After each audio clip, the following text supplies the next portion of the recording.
آقای به خانمش اسمس داده جیگرم دوست دارم، خانم میچسبه رو قلبش، دوبار تو موبایل بوس میکنه، فقط تو موبایل فلان باید بقیش دیگه چی میشه.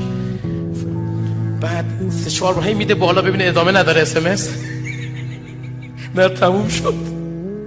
چند بار میخونه باش، مثلا وقتی همش نصف شب هی نگاه میکنه انرژی میگیره، عرض میکنم سیوش میکنه، چند ماه نگهداری میکنه. حالا یه خانم به آقا اسمس میده، همسر عزیزم کامبیز عاشقتم. آقا اول که نمیخونه، بعد از یه ساعت که برم داره همون لحظه دیلیتش میکنه رو کسی نبینه آبروش بره، چون آقا کلامی نیست. بعد میبینیم یک خانم با کلام به وجد میاد. اصلا خانم ها دوست دارن شنیده بشن، دوست دارند چون سمیعی هن، دوست دارن بگن. کسی تو مرکز مشاوره چرا ما موفقیم؟ چرا 93% از کسانی که مرکز مشاوره مراجعه میکنن خانومن؟